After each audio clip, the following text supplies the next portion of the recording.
Hello बच्चों, आज हमारा टॉपिक है कोरिजन डेंसिटी। हम लोग केमिस्ट्री की सीरीज चलाएं क्लास 10th की, जो हमारा टॉपिक था केमिकल रिएक्शन एंड इक्वेशन। आज हमारा उसका तीसरा टॉपिक है, तीसरी क्लास है कोरिजन एंड डेंसिटी। सबसे पहले हम समझेंगे कोरिजन क्या होता है, उसको प्रिवेंट कैसे करते हैं, डेंसिटी क्या होता है, उसको प्रिवेंट कैसे करते हैं। ठीक है ना। तो सबसे पहले हम बात करते हैं कोरिजन होता क्या चीज़ है। तो कोरिजन एक प्रकार का किसी भी सब्सटेंस का ग्रेजुअली ईटन अप, उसका खत्म होना, किससे, एयर, मॉइस्चर, एटमॉस्फेरिक गैसेज जो भी प्रेजेंट है। वो कोई मेटल हो सकता है, आयरन होगा, कॉपर होगा, सिल्वर होगा। तो इनका जब आपका ईटन अप होता है एयर, मॉइस्चर, एटमॉस्फेयर जो प्रेजेंट गैसेस है उनकी वजह से, तो उसको हम लोग बोलते हैं कोरिजन। बस में आया ना। तो हम लोग डिफिनीशन रीड करेंगे कोरिजन की क्या होती है। ठीक है ना। तो पहले इस टॉपिक को समझने के लिए कोरिजन, डेंसिटी दोनों पॉइंट को समझने के लिए इनके डिफिनीशन पर चलेंगे। ठीक है, देखते हैं फिर। देखो हमारे पास सब कोरिजन डिफिनीशन लिखी हुई है। कोरिजन डिफिनीशन क्या कहती है, एक ऐसा प्रोसेस जिसमें कि मेटल अनडिजरेबल कंपाउंड, जैसे सल्फेट हो गया, कार्बोनेट हो गया, ऑक्साइड में आपका एटमॉस्फेरिक गैसेस मॉइस्चर के कन्वर्ट में कन्वर्ट होता है। मतलब एक ऐसा प्रोसेस जिसमें कि आपका मेटल एटमॉस्फेरिक गैसेस जो भी प्रेजेंट हैं उनके साथ रिएक्शन कर करके या मॉइस्चर के साथ रिएक्शन करके वो आपका क्या होता है, ग्रेजुअली ईटन अप होता है। उसको हम लोग बोलते हैं कोरिजन। कोरिजन किसी का भी हो सकता है। मैंने कहा था ना, कोरिजन आपका जैसे मान लीजिए मोटा मोटा अगर मैं बात करूं, कोरिजन अगर मान लीजिए आपका सिल्वर का हो रहा है, जैसे मान लीजिए सिल्वर का हुआ, तो सिल्वर का H2S हाइड्रोजन सल्फाइड के साथ कराएंगे तो Ag2S बनेगा प्लस H2 गैस निकलेगी। तो देखा जरा गौर से हमने, क्या हुआ, सिल्वर का हाइड्रोजन सल्फाइड के साथ रिएक्शन कराया तो क्या हुआ, सिल्वर सल्फाइड बना। तो ये एक प्रकार का सिल्वर कोरिजन है। सिल्वर क्या है, कोरिजन है। तो सिल्वर कोरिजन कराया तो Ag प्लस H2S, तो क्या बना, Ag2S प्लस हाइड्रोजन गैस। तो ऐसा ही मोटा मोटा अगर हम बात करें तो कोरिजन क्या होता है, डिफिनेशन लिखिए, the process of conversion of metals into undesirable compounds. कौन सा desirable compound, sulphide, carbonate, oxide, by the interaction with atmospheric gases. Very important, atmospheric gases का मतलब वो सारी गैसेस, उसमें ऑक्सीजन प्रेजेंट है, नाइट्रोजन प्रेजेंट है, कार्बन डाइऑक्साइड प्रेजेंट है, तो सारी गैसेस एंड मॉइस्चर्स, जो एटमॉस्फेयर में मॉइस्चर प्रेजेंट है, मॉइस्चर में आपका वाटर मॉलिक्यूल्स आ जाते हैं, वो रिएक्शन करके क्या बनाएंगे, किसी भी मेटल को कोरोड कर देंगे। कोरोड मतलब धीरे धीरे उसको खत्म कर देंगे, उसको बोलते हैं हम लोग कोरिजन। जैसे एग्जांपल लिखा है Ag2S plus H2S plus Ag2, that is called H2। ये किसका कोरिजन है, सिल्वर का कोरिजन है। किसका है, सिल्वर का कोरिजन है। बात समझ में आ गया। अब ऐसा करिए, डिफिनेशन नोट करिए, फिर आगे हम लोग बात करते हैं। अब देख रहे हो बोर्ड में दो और मैंने एग्जांपल लिखे कोरिजन के।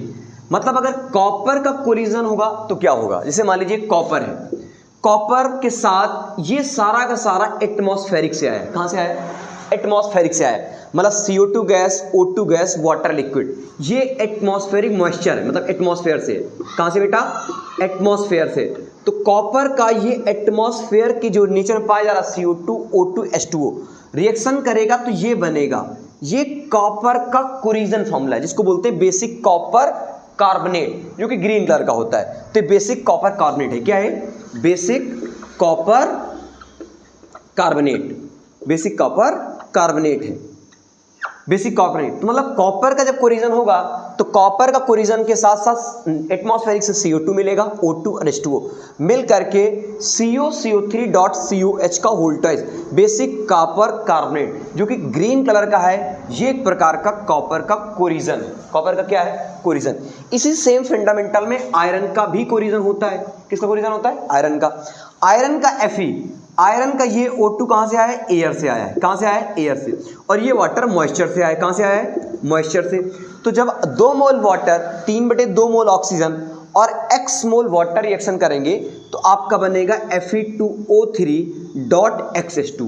मतलब Fe2O3 पढ़ते हैं फेरिक ऑक्साइड। कौन सा, फेरिक ऑक्साइड। और ये वाटर है तो हाइड्रेटेड फेरिक ऑक्साइड पढ़ते हैं। X मतलब वाटर मॉलिक्यूल्स है, तो इसी को बोलते हैं रस्ट। क्या बोलते हैं, रस्ट बोलते हैं। तो हाइड्रेटेड फेरिक ऑक्साइड को क्या बोलते हैं, रस्ट। और ये आयरन के कोरिजन के प्रोसेस को बोलते हैं रस्टिंग। क्या बोलते हैं, रस्टिंग। तो रस्टिंग डिफिनीशन क्या है, द कोरिजन ऑफ आयरन, क्योंकि ये कॉपर भी एक प्रकार कोरिजन, आयरन का हो रहा है कोरिजन हो रहा है, इसी तरह सिल्वर का हुआ तो वो भी क्या था, कोरिजन ही था। तो ये तीनों एग्जांपल कोरिजन के, बस शर्त ये है कि जब आयरन वाले का कोरिजन होता है तो उसका पर्टिकुलर नाम दे दिया जाता है, दैट इज कॉल्ड रस्टिंग। तो रस्टिंग की डेफिनेशन भी लिखाई जा सकती है, अगर पूछा था तो व्हाट इज रस्टिंग, तो क्या बोलोगे, the corrosion of an iron, the corrosion of an iron is known as rust, is known as rust. और इसी प्रोसेस को क्या बोलेंगे, रस्टिंग बोलेंगे। क्या बोलेंगे, रस्टिंग। एक ऐसा प्रोसेस जिसमें कि आयरन का कोरिजन होता है उसको बोलते हैं रस्ट। तो ठीक है ना। तो कॉपर की इक्वेशन ये लिखी हुई है जिसको बनता है CuCO3 डॉट CH का whole twice basic copper carbon जो कि ग्रीन कलर का होता है, ठीक है ना। उसी तरीके से फिर आयरन का कोरिजन होता है जिसको हम लोग रस्टिंग बोलते हैं प्रोसेस को। आयरन का एयर से ऑक्सीजन लेता है और मॉइस्चर से वाटर मॉलिक्यूल्स लेता है तो बनाता है Fe2O3 dot XH2O, hydrated ferric oxide बनता है। और इस पर्टिकुलर पूरी प्रोसेस को बोलते हैं हम लोग रस्टिंग। क्या बोलते हैं, रस्टिंग। तो ये दो एग्जांपल आपके कोरिजन के हो गए, नोट कर लीजिए। फिर हम लोग आगे बात करें कि कोरिजन को हम लोग प्रिवेंट कैसे करते हैं। क्लियर है, अच्छे से नोट करिए। इसके बाद नेक्स्ट हमारा टॉपिक है कि कोरिजन को किस तरीके से प्रिवेंट करें, मतलब method of preventing corrosion. Corrosion को प्रिवेंट करने के लिए देखा होगा जब आपने दरवाजे में जंग लग जाती है लोहे में, तो जब जंग लगती है ना तो कहते हैं कि इसे पेंट कर दो, पेंट कर देते हैं या ग्रीस पोत देते हैं, ऑयलिंग कर देते हैं। तो सबसे पहले प्रिवेंट करने का आप ग्रीसिंग कर दीजिए। क्या कर दीजिए, ग्रीसिंग कर दीजिए। दूसरा आप ऑयलिंग कर दीजिए, ऑयलिंग कर दीजिए। या फिर दूसरा आप इसे कैसे कहते हैं, पेंट कर दीजिए या प्लास्टिक कवरिंग करा दीजिए, तो पेंटिंग कर देते हैं। या फिर क्या करते हैं, प्लास्टिक कोटिंग कर देते हैं, प्लास्टिक कोटिंग कर देते हैं। या फिर आपने देखा होगा उसको आप गैल्वेनाइजेशन करा देते हैं। वेरी इंपॉर्टेंट पॉइंट है, गैल्वेनाइजेशन क्या है, गैल्वेनाइजेशन मतलब सिल्वर कोटिंग हो जाती है, गैल्वेनाइजेशन। गैल्वेनाइजेशन मतलब है silver coating, sorry zinc coating, zinc coating को ही बोलते हैं गैल्वेनाइजेशन। मतलब गैल्वेनाइजेशन में हो जाता है या पेंटिंग करा के, ऑयलिंग करा के, ग्रीसिंग करा के, प्लास्टिक कोटिंग करा के, या फिर उसको एलॉइंग करा करके, मतलब उस मेटल को एलॉय में कन्वर्ट कर दीजिए तो आपका वो कोरिजन होने से बच जाएगा। जनरली हम लोग जो ज़्यादा यूज़ करते हैं उसमें ग्रीसिंग या ऑयलिंग या पेंटिंग करके घर में मेटल को बचाने की कोशिश करते हैं कि उसमें हमारा कोरिजन ना हो या उसमें जंग, लोहे में जंग ना लगे। तो ये मेन फंडामेंटल है कि कोरिजन को किस तरीके से हम लोग बचा सकते हैं किसी पर्टिकुलर उसको कोरोड होने से, किसी मेटल को, ठीक है ना। तो मेन पॉइंट्स हैं, इनको नोट कर लीजिए। गैल्वेनाइजेशन पॉइंट याद रखिएगा जिसमें जिंक की कोटिंग होती है, ठीक है ना, तो ऐसा याद रखिएगा, नोट कर लीजिए, मेन पॉइंट्स हैं। नेक्स्ट हमारा टॉपिक है रेंसिडिटी। क्या है, रेंसिडिटी। रेंसिडिटी मतलब क्या होता है, रेंसिडिटी जनरल मतलब होता है कि oxidation of oil and fat in a food resulting in bad taste and smell. मतलब ऑयल का या फैट का ऑक्सीडेशन होता है जिससे कि खाने का टेस्ट आपका कैसा हो जाता है, बैड हो जाता है, और स्मेल भी आपकी बैड हो जाती है। जैसे खाना आपका है, शाम को खुला रख दीजिए तो इसे गर्मी में देखा होगा आपने, महकने लगता है।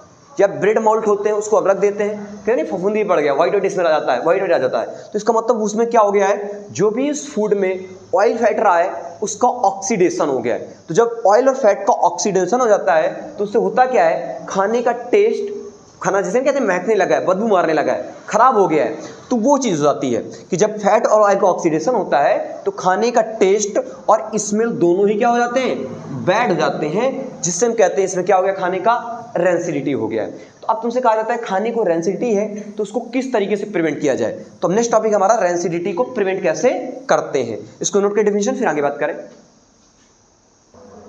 देखिए हमारा नेक्स्ट टॉपिक है कि किस तरीके से रेंसिडिटी को प्रिवेंट करें, मतलब मेथड ऑफ प्रिवेंटिंग रेंसिडिटी। सबसे पहले आपको पता है कि हमारा फूड ऑयल और फैट का ऑक्सीडेशन होता था तभी हमारा फूड का स्मेल टेस्ट दोनों बदलता था।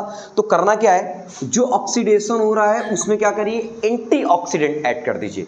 तो आप ऐसा कर सकते हैं एडिंग बाय एंटीऑक्सीडेंट, मतलब एंटीऑक्सीडेंट को ऐड करके आप खाने को रेंसिडिटी या उसका स्मेल टेस्ट जो बैड हो रहा है उसको आप बचा सकते हो। या फिर आपने देखा होगा वैक्यूम पैकिंग कर देते हैं।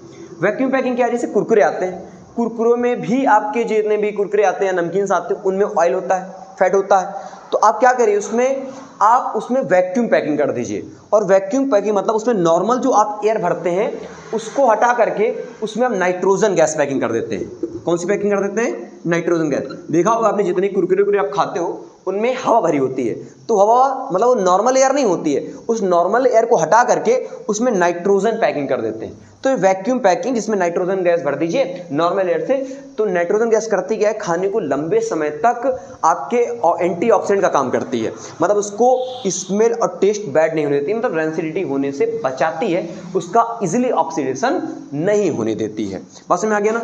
या फिर आपने देखा होगा जैसे शाम को खाना बनता है तो खाना बढ़ जाता है, अच्छा पनीर बन गया, आपको सुबह खाने का मन है तो क्या करते हैं, उसको फ्रीज में रख देते हैं कि ठंडा बना रहेगा खाना, सुबह फिर हीट करके खा लेंगे। तो एक ये भी प्रोसेस है कि आप रेफ्रिजरेशन कर दीजिए पूरे स्टेप को, मतलब खाने को फ्रीज में रख दीजिए, जिससे कि खाना क्या हो जाएगा, ठंडा रहेगा और खाना रेंसिडिटी होने से बच जाएगा। बात क्लियर। तो हमारा लास्ट टॉपिक था, तो हमारा पूरा का पूरा चैप्टर फिनिश हो गया है। आज हमारा टॉपिक था कोरिजन, किस तरीके से कोरिजन में पढ़ा, कोरिजन में किस तरीके से सिल्वर का कोरिजन होता तो कैसे होता है, फिर कॉपर का कोरिजन होता तो क्या बनता है, आयरन का कोरिजन होता तो क्या बनता है, रस्ट बनता था, उस पर रस्टिंग बोलते थे, पूरा वो पढ़ा। रेंसिडिटी क्या होता है, रेंसिडिटी को किस तरीके से प्रिवेंट करा जाता है, वो सारे पॉइंट्स हो गए। इसका मतलब हमारा पूरा का पूरा चैप्टर खत्म हो गया है। जो बच्चे इसके पहले चैप्टर नहीं पढ़े हैं उन चैप्टरों को जा करके सर्च करें chemical equation by Vimlesh sir, तो वहां पर आपको पूरा का पूरा इन तीनों चैप्टर का तीनों लेक्चर्स के प्लेलिस्ट मिल जाएगा, जहां पर कि आप इजीली पूरे चैप्टर को नोट्स बनाकर कवर कर सकते हो। अब इसके बाद जो सीरीज की आएगी वो एनसीईआरटी के क्वेश्चनों को डीप रीडिंग पर आएगी, मतलब एनसीईआरटी के क्वेश्चन कवर करेंगे और उसके साथ साथ उन क्वेश्चन में जो एक्स्ट्रा पॉइंट जोड़ने हैं हमें, उनको जोड़ करके हम क्वेश्चन को सॉल्व करेंगे, ठीक है ना।